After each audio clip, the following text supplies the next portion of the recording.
अनाथो ननाथः सदा वेङ्कटेशं स्मरामि स्मरामि। हरे वेङ्कटेश प्रसीद प्रसीद। प्रियं वेङ्कटेश प्रयच्छ प्रयच्छ।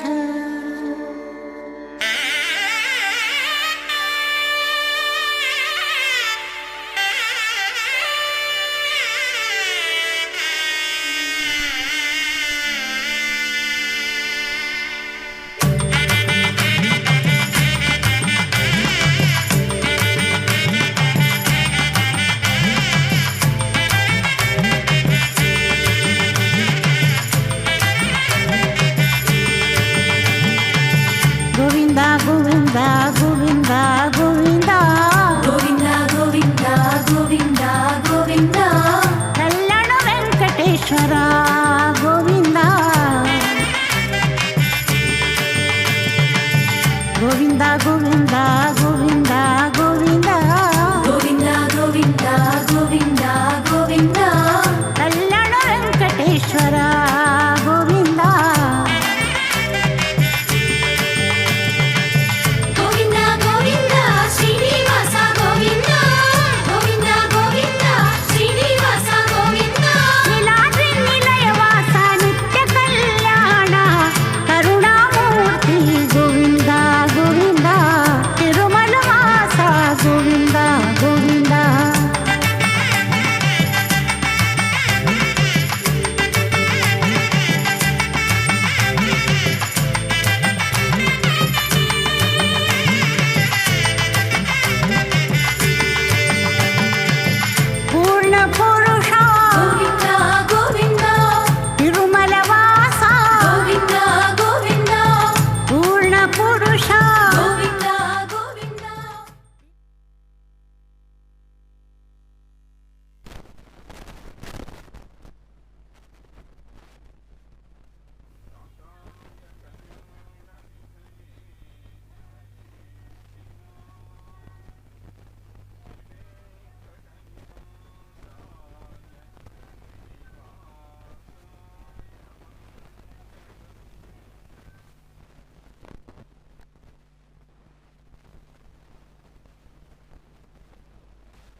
లక్ష్మీనృసింహం శరణం ప్రపద్యే.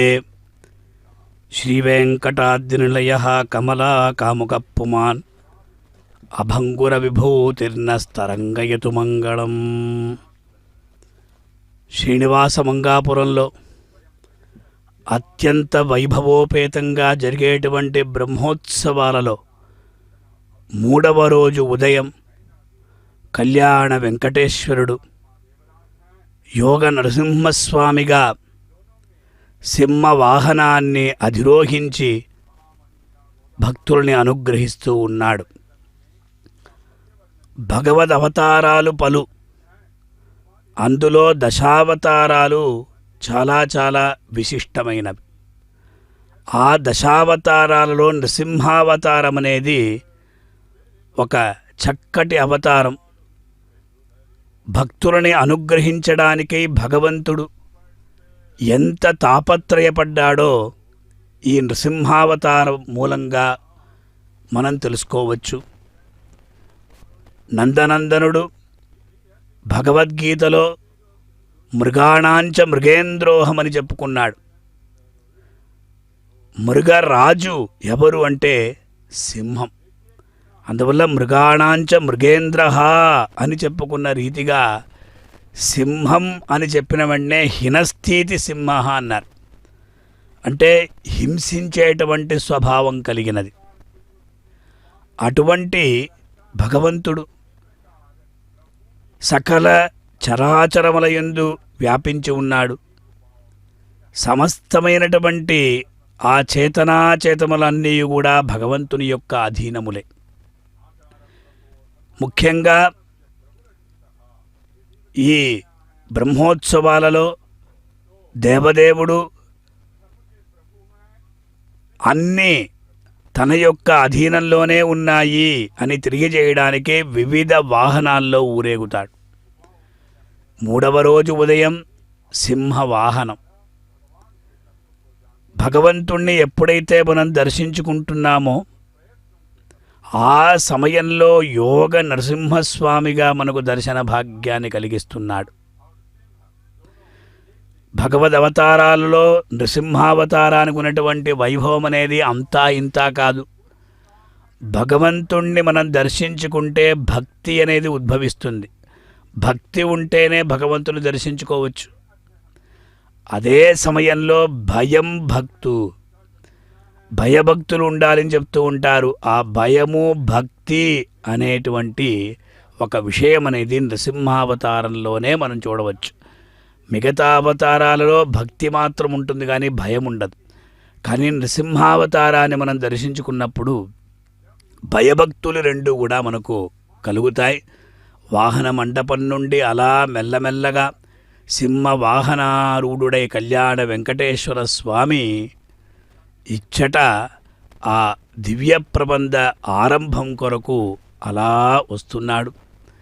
ఈనాడు పేయాళ్వాళ్ళ చేత రచించబడినటువంటి 3వ తిరువందాది అనే దివ్య ప్రబంధాన్ని అనుసంధానం చేయబోతున్నారు. భక్తుల కోలాటాల నడుమ భగవంతుడు ఈ బ్రహ్మోత్సవాలు జరిపించుకుంటూ ఉన్నాడు. ఆళ్వారులు అందరూ కూడా అగాధ భగవద్భక్తి సింధువులు. వాళ్ళ యొక్క దివ్య ప్రబంధం మధురాతి మధురములు. భగవంతుని ఎలా సేవించుకోవాలి అని చెప్పేటువంటి ఆ ప్రబంధాలని మనం వినాలి. ఆ ఆళ్వారుల యొక్క ఆ భక్తి ఎటువంటిది, ఆ భక్తిని మనం కూడా పుణికిపుచ్చుకోవాలి. ఆళ్వారులు ఈనాడు విశేషంగా దేవదేవుణ్ణి ఎలా దర్శించుకున్నారు, భగవంతుడు వాళ్ళని ఎలా అనుగ్రహించాడు. ఆ ముదలాళ్వార్ల యొక్క అద్భుతమైనటువంటి వృత్తాంతం ఎంతో చక్కగా ఆ దేవదేవుడు ఈనాడు మనకు ఆ సుదర్శన చక్రం, పాంచజన్య శంఖం ఇత్యాదులంతా కూడా ధరించి వైభవంగా మనకు దర్శన భాగ్యాన్ని అందిస్తూ ఉన్నాడు. అనర్ఘులమైనటువంటి అమూల్యమైనటువంటి తిరువాభరణాల్ని ధరించి అలా ఆ యోగ నరసింహస్వామిగా మనకు దర్శన భాగ్యాన్ని కలిగిస్తూ ఉన్నాడు. ఎప్పుడైతే భగవంతుణ్ణి మనం సేవించుకుంటామో ఆ సమయంలో భగవంతుని యొక్క దివ్యమంగళ విగ్రహం అనేది మన యొక్క ఆ హృదయంలో ఎప్పుడూ కూడా స్థిరంగా నిలిచి ఉండాలి. అదే అందరూ కూడా కోరుకోవాలి. సర్వదే సర్వకాల సర్వావస్థల యందు కూడా స్వామి నీ యొక్క రూపం నా యొక్క మదిలో నా యొక్క హృదయంలో నిలిచి ఉండాలి. అదే ఆ కులశేఖరాళ్వాళ్ళందరూ కూడా కోరుకుంటారు. భగవద్భక్తి మనకందరికి కూడా చాలా అంటే భగవంతుని యందు విశేషమైనటువంటి భక్తి ప్రపత్తులు కలవారు ఆ భగవంతుణ్ణి సులభంగా చేరుకుంటారు. శ్రవణం కీర్తనం విష్ణోః స్మరణం పాదసేవనం అర్చనం వందనం దాస్యం సఖ్యం ఆత్మనివేదనం ఇది పుంసార్పిత విష్ణోః భక్తిశ్చేన్నవలక్షణ అన్న రీతిగా నవవిధ భక్తి మార్గముల ద్వారా భగవంతుణ్ణి మనం సేవించుకోవాలి. శ్రవణ భక్తి అంటే భగవంతుని యొక్క కథలను భగవంతుని యొక్క గుణగణాలను మనం వినాలి, విని తరించాలి. అదే శ్రవణ భక్తి. పరీక్షిత్తు మహారాజు విశేషంగా ఆ భాగవతాన్ని 7 రోజుల పాటు విని తరువాత ముక్తిని పొందాడు. అటువంటి ఆ శ్రవణ భక్తి. కీర్తనం విష్ణోహో వ్యాస భగవానులు ఎంతో చక్కగా భగవంతుని కీర్తించారు. ఆ కీర్తన భక్తి ద్వారా వాళ్ళందరూ కూడా మోక్షాన్ని పొందారు. శ్రవణం కీర్తనం విష్ణోః స్మరణం పాదసేవనం అనేటువంటి విధంగా ఎల్లప్పుడూ కూడా భగవత్ స్మరణం ఉంటూనే ఉండాలి. ప్రహ్లాదుడు ఆ భగవంతుణ్ణి ఎల్లప్పుడూ కూడా స్మరిస్తూ ఉన్నాడు, ఎల్లప్పుడూ కీర్తిస్తూ ఉన్నాడు. భగవన్ నామస్మరణాత్ అన్యోపాయం నహి పశ్యామో భవతరణే నామహరే కృష్ణహరే సదానుబదామి హరే అన్న రీతిగా ఆ నామస్మరణం చేస్తూ ఉండాలి. ఎచ్చట ఉన్నా కూడా నామస్మరణం వదిలిపెట్టకూడదు. అందువల్ల దీనికి ఎటువంటి దేశ కాల నియమాదులు లేవు. భగవన్నామ కీర్తనకు భగవన్నామ స్మరణకు ఎటువంటి నియమాలు లేవు. కనుక మనం చక్కగా ఆ భగవంతుణ్ణి స్మరించుకుంటాం, భగవంతుణ్ణి విశేషంగా దర్శించుకుంటాం.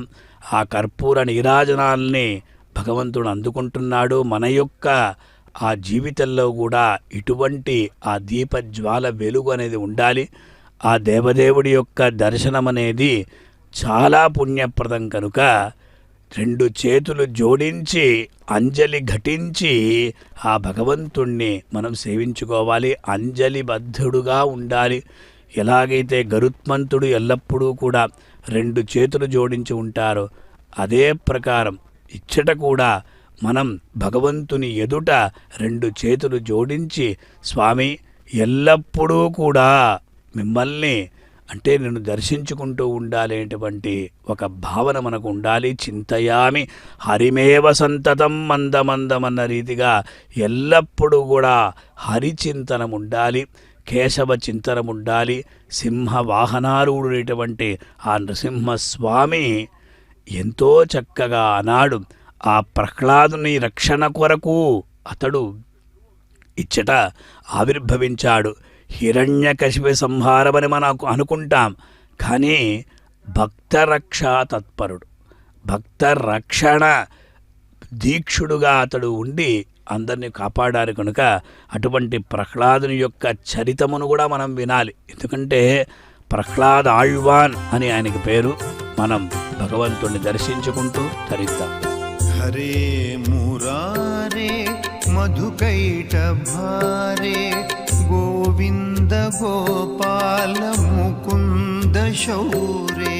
హరే మురారే మధుకైట భారే గోవింద గోపాల ముకుంద శౌరే.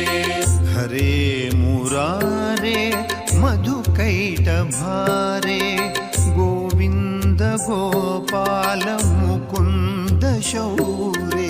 హరే మురారే మధుకైట భారే గోవింద గోపాల ముకుంద శౌరే. అనంత శ్రీధర గోవింద కేశవ. అనంత శ్రీధర గోవింద కేశవ. ముకుంద మాధవ నారాయణ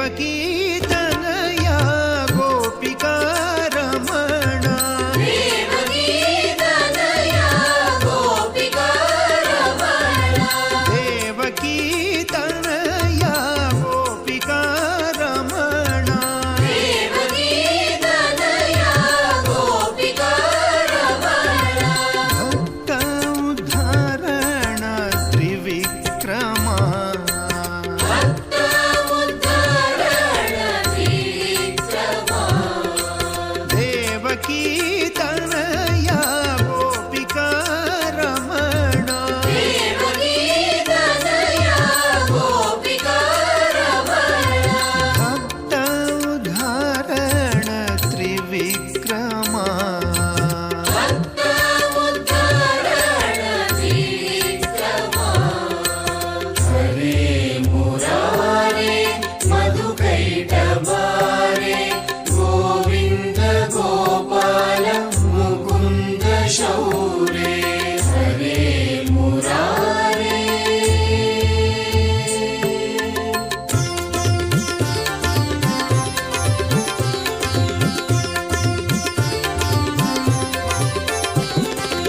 హరే మురారే మధుకైటభారే గోవింద గోపాల ముకుంద శౌరే హరే మురారే మధుకైటభారే గోవింద గోపాల ముకుంద శౌరే అనంత శ్రీధర గోవింద కేశవ అనంత శ్రీధర గోవింద కేశవ ముకుంద మాధవ నారాయణ హరే ముకుంద మాధవ నారాయణ హరే హరే మురారే మధుకైటభారే హరే మురారే మధుకైటభారే గోవింద గోపాల ముకుంద శౌరే గోవింద గోపాల ముకుంద శౌరే హరే మురారే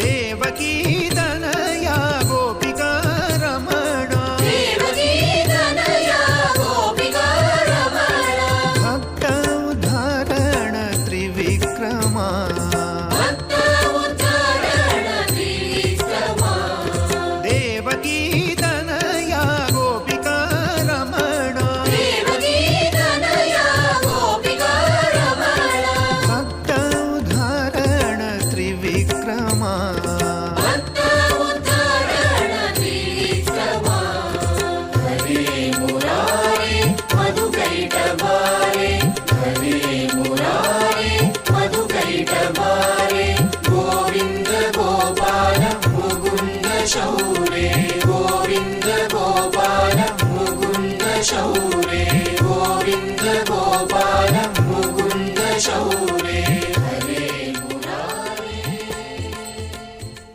ప్రత్యాదిష్టపురాతనప్రహరణగ్రామः క్షణం పాణిజైः అవ్యాత్రీణి జగంత్యకుంఠమహిమా వైకుంఠకంఠీరవः యత్ప్రాదుర్భవనాదవంధ్యజఠరా యాదృచ్ఛికా ద్వేధసాం యా కాచిత్ సహసా మహాసురగృహస్థూణాపితామహ్యభూత్.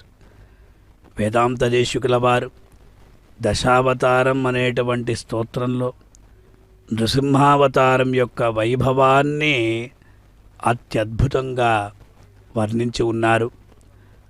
ప్రత్యాదిష్ట పురాతన ప్రహరణ గ్రామ క్షణం పాణిజై.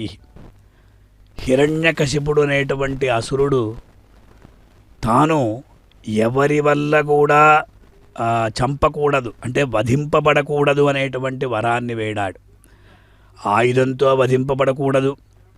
అదే ప్రకారంగా యక్ష గంధర్వ కిన్నర కింపురుష మానవ వీళ్ళ ఎవ్వరి వల్ల కూడా నాకు ఎటువంటి ఒక అసంభవం కాకూడదు. అలాగే పగటి వేళలో రాత్రి వేళలో ఇంటి లోపల కానీ బయట కానీ నేలపై కానీ ఆకాశంలో కానీ వధింపబడకూడదు. ఏ ఆయుధం వల్ల కూడా వధింపబడకూడదు.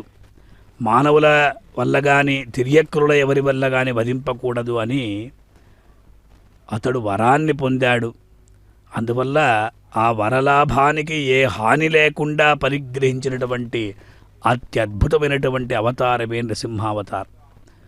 ప్రత్యేకంగా మృగరూపంలో కానీ మానవ రూపంలో కానీ కాకుండా ఆ నరుడు కలిసినటువంటి సింహరూపంలో విలక్షణమైనటువంటి ఒక అవతారాన్ని దేవదేవుడు స్వీకరించాడు, పరిగ్రహించాడు. పగటి వేళలో కానీ రాత్రి వేళలో కానీ కాకుండా సంధ్యా సమయంలోనే నృసింహ ఆవిర్భావం జరిగినది. అంటే ఇది వచ్చి ముందే అనుకున్నది కాదు, ముందే అనుకోలేదు, అప్పటికప్పుడే స్వీకరించినటువంటి సద్య పరిగృహీతమైనటువంటి అవతారం కదా ఇది.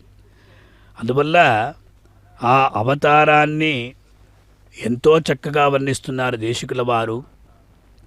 ఒక పౌరాణిక గాథాక్రమంలో ఈ తత్వం ఉన్నది. భగవానుడు ఆయుధ గ్రహణం చేయకపోవడానికి దేశికులు ఒక హేతువును సూచిస్తున్నారు. ఇక్కడ చెప్తున్నారు, ప్రత్యాదిష్ట పురాతన ప్రహరణ గ్రామ. అంటే స్వామివారికి ఎన్నో ఆయుధాలు, పంచాయుధాలు ఉన్నాయి కదా, ఆయుధం వల్ల వధింపబడకూడదు అని అతను కోరాడు కదా. అందువల్ల ఏం చేశారంటే ఈ ఆయుధాలంతా కూడా తుప్పుపట్టాయట. పాతబడిపోయినందువల్ల అది కార్యకరాలు కాలేవు అన్నారు.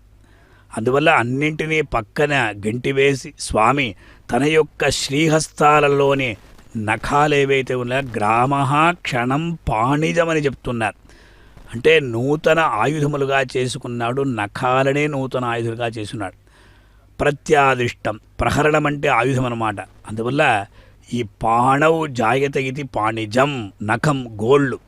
ఆ నఖాలతో హిరణ్యుని యొక్క శరీరాన్ని వేశాడు అని పలకకుండా, అంటే ఒక వధరూపంగా చెప్పితే అమంగళంగా ఉంటుంది కనుక అమంగళార్థాన్ని పలుకరాదని, మంగళ సంప్రదాయాన్ని బట్టి నృసింహుని యొక్క ఒక చేష్టితం లీల ఒక్క క్షణకాలంలో జరిగినటువంటి వృత్తాంతం కనుక క్షణం అని చెప్తున్నారండి. ఇక్కడ నఖాలనే దివ్యాయుధాలుగా చేసుకొని ఒక్క క్షణకాలంలో ఆక్రమించినటువంటి ఆ నృసింహమూర్తి ముల్లోకాలను కూడా రక్షించాలి అని ప్రార్థిస్తున్నారు. అంటే హిరణ్యకశిప సంహారం జరిగింది, హిరణ్యకశిపుని చీల్చి చెండాడాడు అని చెప్పకుండా ఆ ముల్లోకాల్ని రక్షించాడు భగవంతుడు అన్నారు. వైకుంఠ కంఠీరవ, భగవంతుడు ఎవరు అంటే శ్రీవైకుంఠంలో ఉన్నటువంటి సింహం అన్నమాట. కంఠీరవం అంటే సింహానికి పేరు. ప్రాదుర్భవనాత్, ఆ ప్రాదుర్భావ స్థలాన్ని, దాని యొక్క మహిమ ఏదైతే ఉందో ఉత్తర శ్లోకంలో చెప్తున్నారు. ఉత్తర పాదంలో ప్రాదుర్భవనాదవంధ్య జఠరా యాదృచ్ఛికాద్వేధసా. ప్రహ్లాదుడు భగవత్ ప్రభావాన్ని విస్తృతంగా కీర్తిస్తూ ఉన్నాడు కదా. దానిని విని సహించలేనటువంటి హిరణ్యకశిపుడు, ఏమయ్యా ఇదేమైనా బాగున్నదా, పోయి ఏమీ తెలియనటువంటి ఆ నారాయణ అంటున్నావు, మాధవ అంటున్నావు, హరి అంటున్నావు, ఆ హరి ఎక్కడున్నాడు, నీవు పలికేటువంటి ఆ భగవానుడు ఎక్కడున్నాడు, ఉన్నాడా అని ఉరుముతూ అలా గర్జిస్తూ అడిగాట. ప్రహ్లాదుడు త్వయ్యస్తి మయ్యస్తి చ అన్నారు. నీ యందు ఉన్నాడు, నా యందు ఉన్నాడన్న. ఇంకా కోపం అధికమైనది. అగ్రహోదగ్రుడయ్యాడు ఆ హిరణ్యకశిపుడు. అన్నాడు. ఆ సమయంలో హిరణ్యకశిపుడు తన యొక్క ఆ భవనంలో ఉన్నటువంటి ఒక అన్ని స్తంభాలు எங்குமுடன் கண்ணனென்ன மகனைக் காய்ந்து இங்கில்லையாலென்னு இரணையன் தூண்புடைப்ப அங்கப்பொழுதே அவன் வீயத்தோன்னிய என் సింగపిరాం పెరుమ ఆరాయం శీర్మైతే అని ఎంతో చక్కగా నమ్మాళ్వార్లు ఒక పాసురం ద్వారా నృసింహ అవతార వైభవాన్ని కీర్తించారండి. ఈ స్తంభంలో ఉన్నాడా, ఆ స్తంభంలో ఉన్నాడా అని అన్ని స్తంభాలను చూపిస్తూ ఉన్నాడు. భగవంతుడు ఎటువంటి వాడంటే, ముఖ్యంగా హిరణ్యకశిపుడు ఎప్పుడైతే తన యొక్క ఉనికిని సందేహించాడు, అంటే భగవంతుడు ఉన్నాడా లేదా, మిగతా అవతారాలు వేరు, ఆ దుష్ట శిక్షణ చేయడం వేరు, శిష్ట రక్షణ చేయడం కానీ ఇక్కడ మాత్రము తను ఉన్నాడా లేదా అని భగవంతుడి గురించే ప్రశ్నించాడే. తన యొక్క ఉనికిని అక్కడ అతనికి తెలియజేయాలి. అది మాత్రం కాదు, తన భక్తుడైనటువంటి ప్రహ్లాదుని యొక్క విశ్వాసాన్ని వమ్ము చేయకూడదు. ఆ విశ్వాసాన్ని కాపాడాలి. అతడు భగవంతుడు ఉన్నాడు ఉన్నాడు ఉన్నాడు అని పదే పదే చెప్తున్నప్పుడు ఆ హిరణ్యకశిపుడు లేడు లేడు లేడు అని అలా ఇక్కడ ఉన్నాడా అని అడుగుతున్నప్పుడు ఎంత భగవంతుడు అక్కడ ఆతురతపడ్డాడు. అయ్యో, ఈ స్తంభాన్ని అడిగితే ఈ స్తంభంలో లేకపోతే తన యొక్క భక్తుడి యొక్క విశ్వాసం అనేది పోతుందిగా, కోల్పోతాడు కదా అని అన్ని స్తంభాల్లో భగవంతుడు తన యొక్క స్వరూపాన్ని నిలబెట్టుకున్నాడు. అందువల్ల అళందిట్ట తూణై అవంతట్ట ఆంగే వళందిట్టు వాళుహిరి శింగ ఉరువాయ్ ఉళందొట్టిరణియన్ ఒన్ మార్వహలం పిళందిట్ట కైగళాల్ చప్పాని అని పెరియాళ్వార్లు ఆ హిరణ్యకశిపుడు ఎప్పుడైతే ఒక స్తంభాన్ని తట్టాడో ఆ సమయంలో ఉద్భవించి తన యొక్క నిశిత నఖాలను కలిగినటువంటి సింహరూపుడై అతని యొక్క హృదయాన్ని స్పృశించి చూచి హిరణ్యుని యొక్క ఆ విశాలమైనటువంటి వక్షస్సును బద్ధరు చేసినటువంటి ఆ చేతులు ఆ స్తంభంలో నుండి ఆవిర్భవించాడు భగవంతుడు. అందువల్ల ఈ ప్రకారంగా నరసింహుని యొక్క ప్రాదుర్భావం అనేది యాదృచ్ఛికం అని దేశికుల వారు చెప్తున్నారు. ఒక అద్వితీయమైనటువంటి దివ్యమంగళ విగ్రహాన్ని పరిగ్రహించడం ఇక్కడ విశేషమైనటువంటి విషయం కనుక అటువంటి యత్ ప్రాదుర్భవనాత్ అవంధ్య జఠరా యాదృచ్ఛికాత్ అన్నారు. తర్వాత బిడ్డను ప్రసవించనటువంటి గర్భానికి వంధ్యాజఠరం అని పేరు. అంటే అవంధ్య అని చెప్పేశారు ఇక్కడ. లోకంలో హిరణ్యకశిపుని యొక్క గృహంలో ఉండేటువంటి స్తంభం మాత్రమే అవంధ్య జఠరాన్ని కలిగి ఉన్నదంటే ఈ లోకంలో ఉన్నటువంటి అన్ని స్తంభాలు కూడా ఈనాటికి ఆ స్వామిని గర్భంగా, అంటే ఆ స్తంభం అనేది ఆ దేవదేవుణ్ణి గర్భంగా దాల్చి ఉన్నాయట. ఒకే ఒక స్తంభం మాత్రం గర్భాన్ని దాల్చలేదు. ఆ గర్భం నుండి బయటికి వచ్చాడు, స్తంభ గర్భం నుండి బయటికి వచ్చాడు. అందువల్ల దేశికుల వారు ఒక చోట భక్తస్య దానవశిశోః పరిపాలనాయ భద్రాం నృసింహకుహనామది జగ్ముషస్తే స్తంభైకవర్జ మధునాపి కరీశనూనం త్రైలోక్యమే తదఖిలం నరసింహగర్భం. ఎంతో అద్భుతమైనటువంటి శ్లోకం వరదా. దానవ బాలుడైనటువంటి ప్రహ్లాదుని రక్షించడం కోసం నీవు ఒక శుభకరమైనటువంటి మాయా నృసింహ రూపాన్ని పొందినటువంటి నీ జగత్తులో ఆ స్తంభం ఒక్కటి తప్ప నిజంగా మిగిలినటువంటి ఆ స్తంభాలంత త్రిలోకమంతా కూడా నరసింహమూర్తిని గర్భంలో కలిగి ఉన్నది అని చెప్పారు. భక్తస్య దానవశిశోః పరిపాలనాయ, దానవ శిశువైనటువంటి ఆ భక్తుడైనటువంటి అతన్ని పరిపాలించడానికై, అతన్ని కాపాడడానికై భద్రా అంటే మంగళకరమైనటువంటి అద్వితీయమైనటువంటి ఆ రూపం కదా, నరసింహరూపం కదా. అంతర్యామిగా ఉండాలని భావించినప్పుడు ముల్లోకాల్లోని సకల పదార్థాలను ఆ నరసింహమూర్తియే ప్రవేశించి అక్కడ అణిగి ఉన్నాడు అని ఈ ప్రకారంగా ఈ లోకంలో ఈనాటికి కూడా ఆ స్తంభాన్ని మనం ఒక్కసారి మనకు పొరపాటున ఒకసారి మనం తాకితే, కాళ్లతో తాకితే మొక్కుకుంటాం. కారణమేమి తెలుసా అండి? అక్కడ స్వామి వేంచేసి ఉన్నాడు. ఆ దేవాది దేవుడు శ్రీయప్పతి శ్రీమన్నారాయణుడు ఈనాటికి కూడా స్తంభాల్లో వేంచేసి ఉన్నాడు అని మనకు ఐతిహ్యం చెప్తుంది కనుక అటువంటి వేదసాం పితామహి అభూతని చక్కగా విషయం తెలియజేస్తున్నారు. భగవానునికి తండ్రి అయిన చోటు భగవత్పుత్రుడైనటువంటి ఆ చతుర్ముఖునకు పితామహి అవుతుంది అన్నారు. అందువల్ల మారి మారి జన్మించేటువంటి బ్రహ్మలు పలువురు. ఈ ప్రకారంగా ఈ నృసింహ అవతారాన్ని మనం ఈనాడు కళ్యాణ వెంకటేశ్వర స్వామి సింహవాహనారూఢుడై భక్తులకు దర్శన భాగ్యాన్ని కలిగిస్తూ ఉన్నప్పుడు ఆ స్వామి ఈనాడు విశేషంగా ఆ యోగమాయ అన్న రీతిగా చక్కటి ఆ యోగ నృసింహస్వామిగా భక్తులు కోలాటాలు చేస్తూ ఉండగా అలా మెల్లమెల్లగా తిరుమాడ వీధులలో ఊరేగుతూ సమస్త లోకాల్ని కూడా అనుగ్రహిస్తూ ఉన్నాడు. అటువంటి నృసింహ స్వరూపుణ్ణి మనం దర్శించుకుంటాం. అత్యద్భుతమైనటువంటి ఆ గోపురంలో ఉన్నటువంటి మర్కటాలన్నీ కూడా ఆ భగవంతుని సేవించుకుంటూ ఉన్నాయి. ఎందుకంటే సమస్తమైనటువంటి అందరినీ కాపాడాడు దేవదేవుడు కదా, అతని యొక్క సృష్టి కదా, ఇవన్నీ కూడా చరాచరములన్నీ కూడా అతని యొక్క సృష్టి కదా. అందువల్ల వానర సేన ఏదైతే ఉందో ఆ రామావతారంలో ఏ ప్రకారంగా అవి అన్నీ కూడా ఆ భగవంతునికి సేవ చేశాయో అదే ప్రకారం భగవంతుడు ఎక్కడ ఉన్నా కూడా విశేషంగా ఆళ్వారులందరూ కూడా చక్కగా వర్ణిస్తూ ఉన్నారు. కర్పూర నీరాజాలను అందుకుంటున్నాడు భగవంతుడు. శరణు శ్రీ వైకుంఠనాయక శరణు శ్రీ పురుషోత్తమా శరణు శ్రీధర గరుడ వాహన శరణు వెంకటనాయక శరణు శ్రీ వైకుంఠనాయక శరణు శ్రీ పురుషోత్తమా శరణు శ్రీధర గరుడ వాహన శరణు వెంకటనాయక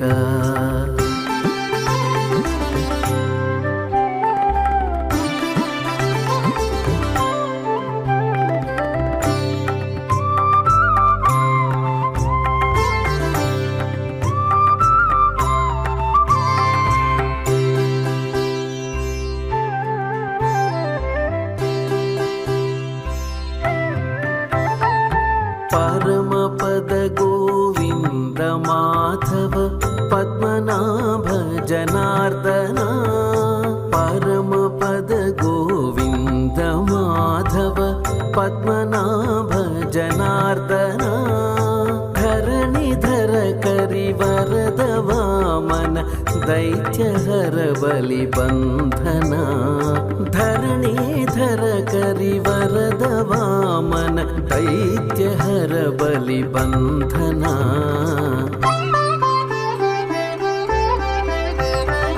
శరణు శ్రీ వైకుంఠనాయక శరణు శ్రీ పురుషోత్తమా శరణు శ్రీధర గరుడ వాహన శరణు వెంకటనాయక శరణు శ్రీ వైకుంఠనాయక శరణు శ్రీ పురుషోత్తమా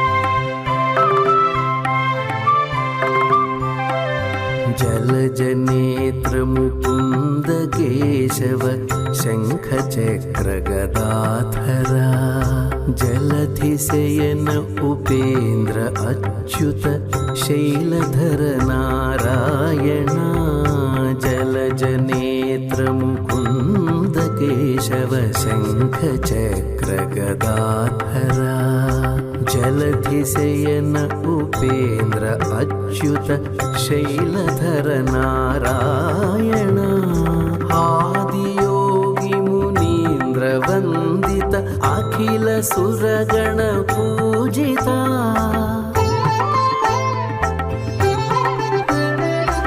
ఆదియోగి మునీంద్ర వందిత అఖిల సురగణ పూజిత వేద వినుత విరించి సన్నుత వెంకటేశ నమో నమో వేద వినుత విరించి సన్నుత వెంకటేశ నమో నమో వెంకటేశ నమో నమో వెంకటేశ నమో నమో శరణు శ్రీ వైకుంఠనాయక శరణు శ్రీ పురుషోత్తమా శరణు శ్రీధర గరుడ వాహన శరణు వెంకటనాయక శరణు శరణు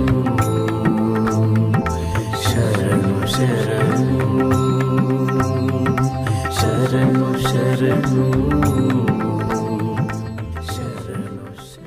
శ్రుతీనాముత్తరం భాగం వేగవత్యాశ్చ దక్షిణం కామాదదివ సంజీయాత్ కశ్చిదద్భుతకేసరీ. కామాసికాష్టకమనేటువంటి ఒక అద్భుతమైనటువంటి స్తోత్రంలో దేశికుల వారు నృసింహస్వామి యొక్క వైభవాన్ని తెలియజేస్తూ కశ్చిత్ అద్భుత కేసరి అన్నారు. శృతులకు కాంచీపురంలో ఉత్తర భాగంలో వేగవతీ నదికి దక్షిణ తటంలో కామాసిక అంటే కోరికతో స్థిర నివాసం ఏర్పరచుకున్నటువంటి ఒకానొక ఆశ్చర్యకరమైనటువంటి సింహం కాని సింహం అంటే నరసింహస్వామి జయం పొందుకాక అని చెప్పారు.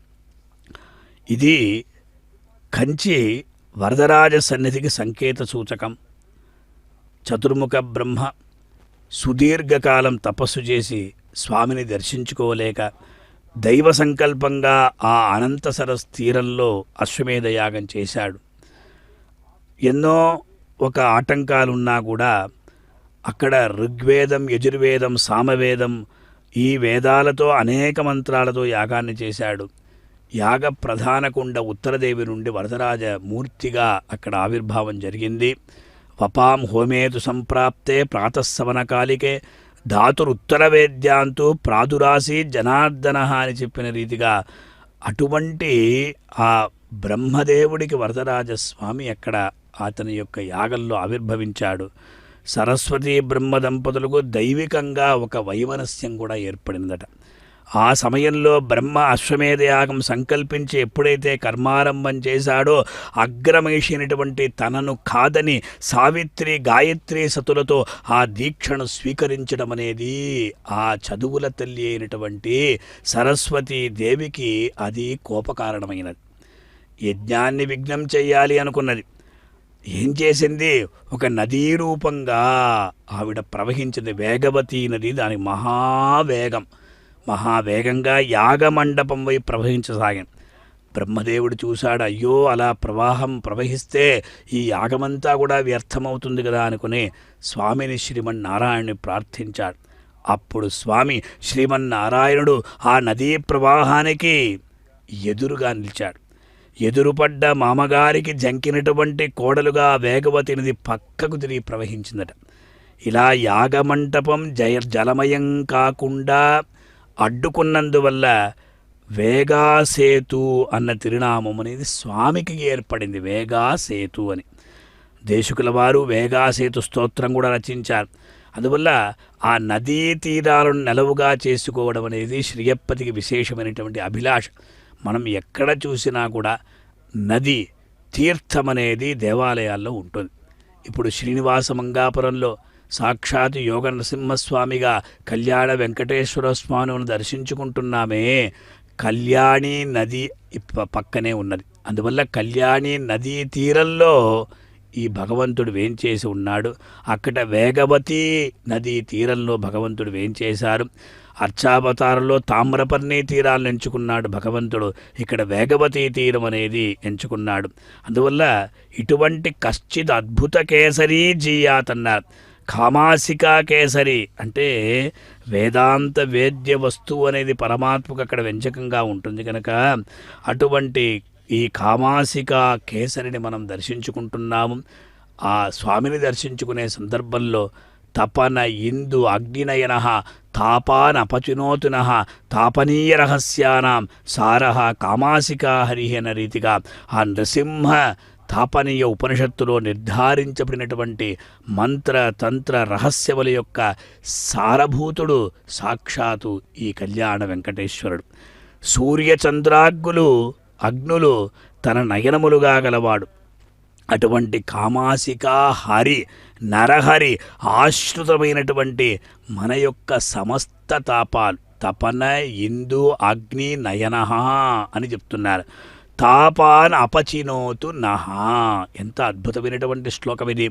తాపములు ఆధ్యాత్మికం, ఆది భౌతికం, ఆది దైవికమైనటువంటి ఈ తాపత్రయాలంతా కూడా నశింపచేయని అన్నారు. అంటే భగవంతుడు తపరుడుగా, ఇందువుగా, అగ్నిగా ఎలా ఉంటాడు? వేదానాం పౌరుషం సూక్తమని పురుష సూక్తంలో చంద్రమా మనసో జాతః చక్షో సూర్యో అజాయత ముఖాదింద్రశ్చాగ్నిశ్చ అని విరాట్ పురుషుడైనటువంటి ఆ పరమాత్మ మనస్సు నుండి చంద్రుడు, నేత్రం నుండి ఆ భాస్కరుడు సూర్యుడు, ముఖం నుండి ఇంద్రాగ్నులు అక్కడ జన్మించారు అని చెప్పడం చేత భూపాదౌ యస్య నాభిః వియదసురనిలశ్చంద్ర సూర్యౌ చ నేత్రే కర్ణావాసా శిరోద్యౌః ముఖమపి దహనో యస్య వాస్తే యమద్భిః అంతస్థం అని ఆ శ్లోకంలో చెప్పిన త్రిభువన వపుః, ముల్లోకాలంతా కూడా తన యొక్క శరీరంగా గలవాడు. విష్ణువుకు 2 నేత్రములు కూడా చంద్రసూర్యులని ఉద్ఘోషించబడింది కనుక అటువంటి సోమసూర్యాగ్ని నయన అని కూడా చెప్తూ ఉంటారు. ఇలా ఆ భగవంతుడు ఈ ప్రకారంగా మనకు దర్శన భాగ్యాన్ని కలిగిస్తూ సారహ కామాసికా హరిహి అన్నారు. నరసింహ తాపనీయోపనిషత్తులో భగవంతుడి యొక్క ఈ విశేషమైనటువంటి వైభవం అనేది చెప్పబడింది కనుక ఎప్పుడైతే భగవంతుడిని మనం దర్శించుకుంటామో అది కూడా నృసింహావతారం ఏ ప్రకారంగా ఉంటుంది. నృ అంటే నరుడు, సింహం అంటే సింహము, ఈ 2 కలిసినటువంటి రూపం కదా. మిగతా ఎక్కడ కూడా మనకు అలా కనిపించదు కదా.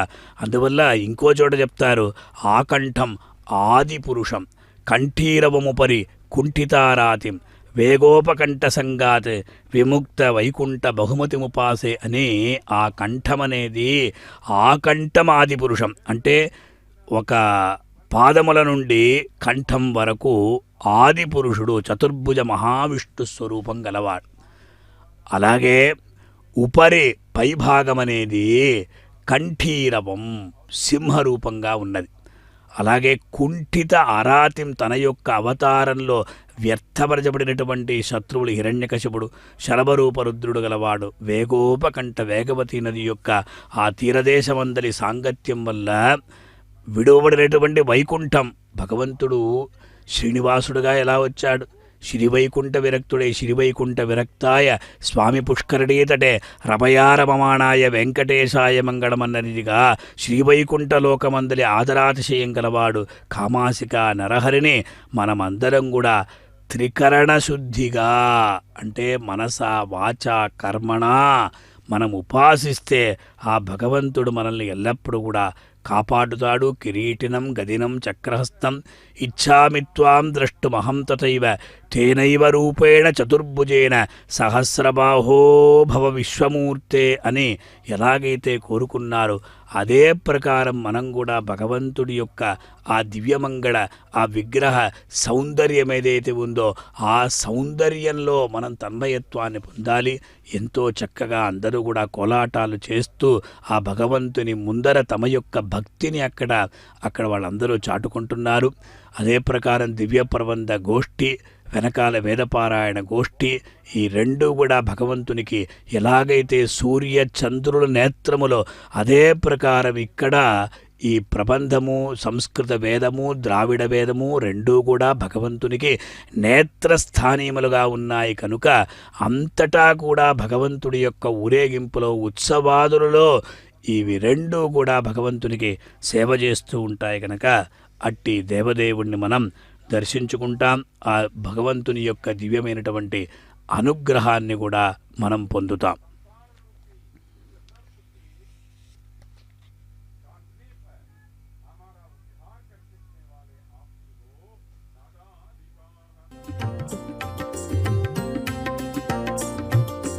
नारायण नारायण जय गोविंद हरे नारायण नारायण जय गोपाल हरे नारायण नारायण जय गोविंद हरे नारायण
हरे जय गोपाल हरे गोविन्द हरे जय गोपाल हरे गोविन्द हरे जय गोपाल हरे गोविन्द हरे जय गोपाल हरे गोविन्द हरे जय जय गोपाल हरे गोविन्द हरे जय जय गोपाल हरे गोविन्द हरे जय जय गोपाल हरे गोविन्द हरे जय जय गोपाल हरे गोविन्द हरे जय जय गोपाल न वायुः पस्पन्दे ययतुरथवास्तं शशिरवि दिशो नश्यन् विश्वाप्यचलदचला साचलकुला नभश्च प्रश्च्योति क्वथितमपि पाथो नरहरौ त्वयि स्तम्भे शुम्भद्वपुषि सति हे సుందరభుజ.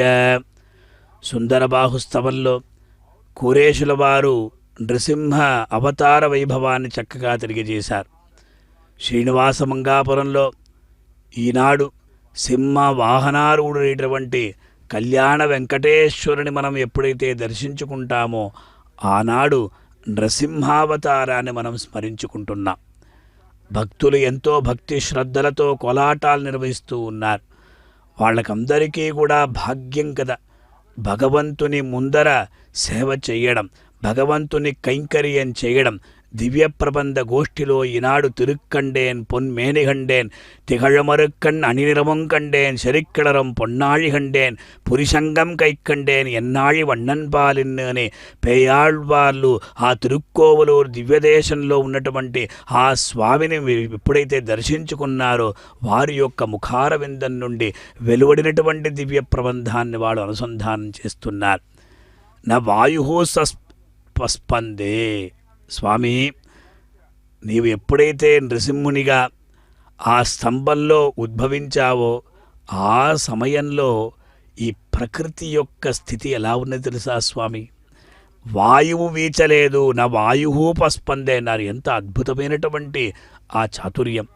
అలాగే యయతురతవా అస్తం శశిరవి. ఒక పక్క చంద్రసూర్యులు అస్తమించారు.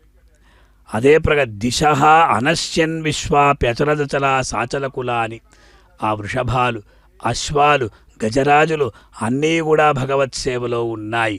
నారీమణులు ఎంతో చక్కగా ఆ నాట్యాన్ని భగవంతుడికి అక్కడ సమర్పిస్తూ ఉన్నారు. షోడశ కళానిధికి షోడశోపచారములు అన్న రీతిగా వాళ్ళందరూ కూడా ఆ భక్తి తన్మయత్వంతో భగవంతుడికి ఈ నృత్యాన్ని అక్కడ అర్పిస్తూ ఉన్నారు.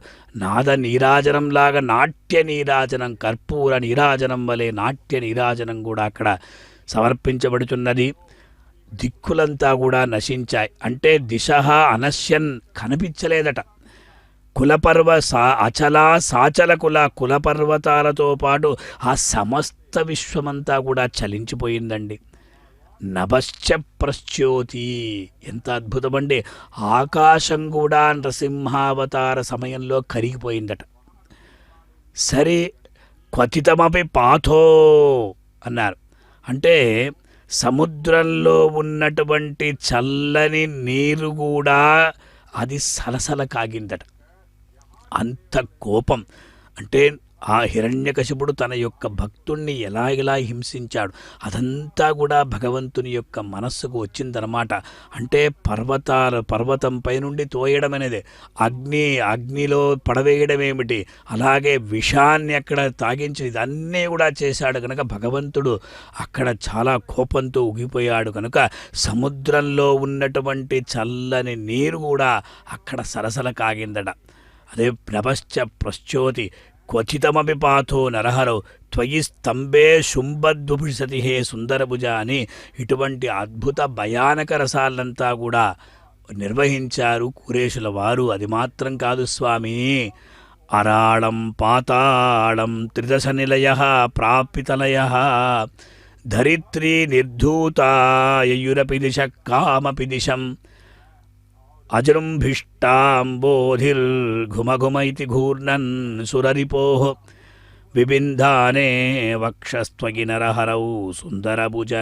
సుందరబాహుస్వామి, నీవు నరసింహుడవై ఆ దేవతలకు శత్రువైనటువంటి హిరణ్యకశిపుని యొక్క వక్షస్సును బద్దలు చేసేటువంటి సందర్భంలో అరాళం పాతాళం, ఆ పాతాళం అనేది తలకిందులైంది స్వామి.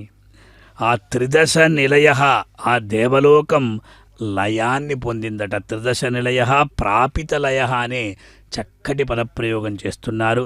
అలాగే ధరిత్రి నిర్ధూత, ఆ భూమి ఉన్నదే కంపించింది, భూమి కంపించింది. అదే ప్రకారం యయురపి దిశ కామపి దిశం, ఆ దిక్కులంతా కూడా అనిర్వచనీయమైనటువంటి ఆ దశను పొందాయి. అదే ప్రకారము ఆ అజృంబ ఇష్ట అంబోధి, ఈ సముద్రమున్నదే అది ఘుమఘుమ శబ్దంతో తిరుగుతూ ఉప్పొంగింది స్వామి.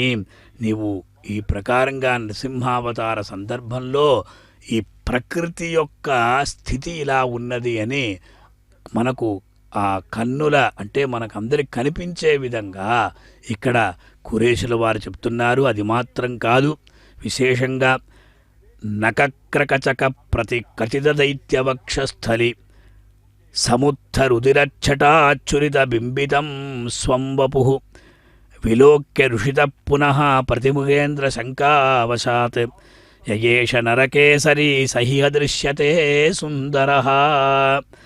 దాదాపు 3 శ్లోకాలలో నృసింహస్వామి వైభవాన్ని కీర్తించినటువంటి ఒక వైనం అనేది అనిర్వచనీయం, వాచామగోచరం. కురేషుల వారు సాక్షాత్ భగవద్రామానుల వారికి అంతరంగ శిష్యుడు. కూరత్తాళ్వాన్ అని వారికి పేరు. పంచస్తవాల్ని వారు రచించి వరదరాజస్తవం, సుందరబాహుస్తవం, అతిమానుషస్తవం, వైకుంఠస్తవం, శ్రీస్తవం, ఈ ప్రకారంగా పంచస్తవాలు రచించి భగవంతుడికి అర్పించారు. అందులో వీరు చెప్పినటువంటి నృసింహావతార వైభవాన్ని మనం ఎక్కడా కూడా చూడలేం. ఏం చేశారు? హిరణ్యకశిప సంహారం చేసినప్పుడు స్వామివారి యొక్క స్వరూపం ఎలా ఉన్నది అంటే, ఏ ప్రకారంగా ఆయన్ని సంబంధించి అందరికీ తెలిసినటువంటి విషయం. పోతనామాత్యుడు ఎంతో చక్కగా శ్రీమద్భాగవతంలో నృసింహావతారాన్ని అంత చక్కగా చెప్పారు. ఎలాగైతే దేశికుల వారు సటాపటల భీషణే సరభసాట్ట హాసోద్భటే స్ఫురత్కృతి పరిస్ఫుట భృకటికేపి వక్త్రే కృతే కృపా కపటకే సరింద్రజడింబదత్తస్తరా సరోజ సదృశాదృశాని ఆ నరసింహస్వామి కోపం ఏ ప్రకారంగా ఉంటుందో అదే ప్రకారం శ్లోకాన్ని అక్కడ రచించారు. ఇచ్చట కురేషుల వారు నృసింహస్వామి తన యొక్క నఖాలనే రంపాల అంచులతో ఆ దైత్యుడైనటువంటి హిరణ్యకశిపుని ఆ వక్షస్సును నకక్రకచక ప్రతి కథిత దైత్య వక్షస్థలి ఆ వక్షస్సును నరికేశారట. నరికినప్పుడు అప్పుడేమవుతుంది? ఆ రక్తం అనేది రక్త ప్రవాహం పెళ్ళుబికిందట. సముద్ర రుధిర చటాచురిత బింబితం స్వంవపు. ఎప్పుడైతే హిరణ్యకశిపుని సంహరించాడో అతడి యొక్క వక్షస్థలాన్ని నరికేశారో ఆ సమయంలో ఆ ప్రవాహంలో రక్త ప్రవాహంలో నృసింహుని యొక్క రూపం ప్రతిబింబించిందట. ప్రతిబింబితం స్వంవపు. ఆ ప్రవాహంలో ప్రతిబింబించినటువంటి తన రూపాన్ని చూచి నరసింహమూర్తి ఇంకొక సింహం తనతో పోరాడడం కోసం అక్కడ వచ్చిందేమో అనేటువంటి భ్రాంతితో విలోక్య ఋషిత పునః మళ్ళీ తిరిగి కోపాన్ని పొందారట. ప్రతిముగేంద్ర శంకావశాత్ అంటే వేరొక సింహం అక్కడ వచ్చిందో ఏమో అని అలా ప్రతిముగేంద్ర శంకావశాత్ యయేష నరకేసరి అటువంటి సుందరబాహుస్వామి ఈనాడు అందరి నయనాలకు గోచరుడై అక్కడ వేంచేసి ఉన్నాడు. తిరుమాలిలం షోలే అழகర్ కోవిల్లో వేంచే అప్పటి ఆ ప్రకారంగా ఈనాడు మనం కళ్యాణ వెంకటేశ్వర స్వామిని నృసింహస్వామిగా మనం దర్శించుకుంటూ ఆనాడు భగవంతుడు చేసినటువంటి పరిత్రాణాయ సాధూనాం వినాశాయ చ దుష్కృతాం ధర్మ సంస్థాపనార్థాయ సంభవామి యుగే యుగే అన్నటువంటి ఆ శ్లోకాన్ని మనం స్మరించుకుంటూ ఆ ప్రహ్లాదుని ఏ ప్రకారంగా రక్షించాడో అంటే ప్రహ్లాదుని ఒక పక్క భగవంతుడు ఎంతో ఆర్ద్ర దృష్టితో చూస్తున్నాడు, మరొక పక్క ఆ హిరణ్యకశిపుణ్ణి చూసేటప్పుడు అంటే నిప్పులు చెరిగా ఇలా భక్తుని యందు ఆశ్రితుని యందు భగవంతుడి యొక్క దృష్టి ఎలా ఉంటుంది. అనాశ్రితుల యందు భక్తుణ్ణి ఎవరైతే హింసిస్తారో వాళ్ళ యందు భగవంతుడికి ఉన్నటువంటి దృష్టి ఎలా ఉంటుంది. అందరూ కూడా భయపడ్డారు. మహాలక్ష్మి కూడా భయపడిందట. పక్కనే ఉన్నటువంటి సర్వదే సర్వకాల సర్వావస్థల యందు విష్ణోహో శ్రీహి అనపాయిని అని చెప్పిన రీతిగా ఆ మహాలక్ష్మి కూడా భయపడింది. అప్పుడు ప్రహ్లాదుణ్ణి అందరూ కూడా కోరారు, నాయనా భక్త శిఖామణి ఒక్కసారి భగవంతుడి యొక్క కోపాన్ని శాంతింపచై అని చెప్పినప్పుడు స్తుతి చేశాడు. హర్యష్టకమని ఎప్పుడైతే ప్రహ్లాదుడు చేశాడో భగవంతుని యొక్క కోపం ఉపశమించింది. భగవంతుడు అందరినీ కూడా కాపాడాడు. అందువల్ల అగ్రగణ్యుడు, భాగవతాగ్రగణ్యుడు ప్రహ్లాదుడే. ప్రహ్లాద నారద పరాశర పుండరీక వ్యాసాంబరీష శుక శౌనక భీష్మదాల్భ్యాన్ రుక్మాంగదార్జున వశిష్ఠ విభీషణాదీన్ పుణ్యానిమాన్ పరమ భాగవతాన్ స్మరామి అని ఆ ప్రహ్లాదనాచంద్ర అందరినీ కూడా ఆహ్లాదపరచువాడు. అంటే ప్రహ్లాదుడికి భగవంతుని యందు ఉన్నటువంటి భక్తి విశ్వాసాలు వాచామగోచం. పర్వతం నుండి హిరణ్యకశపుడు ఎప్పుడైతే ప్రహ్లాదుని త్వయించాడో ఆ సమయంలో ప్రహ్లాదుడు తన యొక్క శరీరానికి కష్టం ఏర్పడుతుంది, తనకు దెబ్బలు తగులుతాయి అని అనుకోకుండా 2 చేతులని కూడా తన యొక్క హృదయం పైన పెట్టుకున్నాడు. ఎందుకంటే ఆ హృదయారవిందంలో వేంచేసి ఉన్నటువంటి భగవంతుడికి ఏమైనా అవుతుందో, భగవంతుడికి దెబ్బలు తగులుతాయో అని అనుకున్నాడు. ఇంతటి భక్తి అతనికి. ఎచ్చటైనా కూడా భగవంతుడు కాపాడుతాడు అన్నాడు. అన్నీ కూడా భీషాస్మాద్వాతపవతే భీషోదేతి సూర్య భీషాస్మాదగ్నిశ్చేంద్రశ్చ మృత్యుర్ధావతి పంచమగితి అని వేదం చెప్పిన రీతిగా అన్నీ కూడా భగవంతుని యొక్క అధీనములే. భీషాస్మాద్ వాతపవతే, ఈ వాయువు కావచ్చు, ఇంద్రుడు కావచ్చు, చంద్రుడు కావచ్చు, అలాగే భాస్కరుడు కావచ్చు, అందరూ కూడా భగవంతునికి భయపడి తమ యొక్క కర్తవ్యాల్ని వాళ్ళందరూ కూడా నిర్వర్తిస్తూ ఉన్నారు.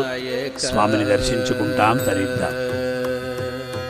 శ్రీపతి పురనాయక జయ చింతితాభీష్టదాయక శ్రీపతి పురనాయక జయ చింతితాభీష్టదాయక శ్రీపతి పురనాయక జయ చింతితాభీష్టదాయక శ్రీపతి పురనాయక జయ చింతితాభీష్టదాయక శ్రీపతి పురనాయక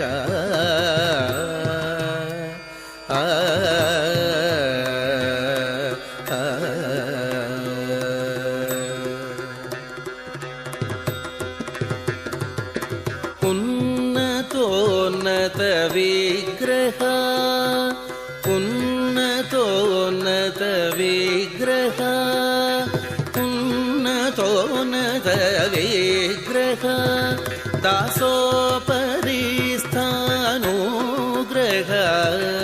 ఉన్నతోన్నత విగ్రహ దాసోపరిస్థానుగ్రహ సన్నుతామరసుగ్రహ సామవేద పరిగ్రహ సన్నుతామరసుగ్రహ సామవేద పరిగ్రహ శ్రీపతి పురనాయక జయ చింతితాభీష్టదాయక శ్రీపతి పురనాయక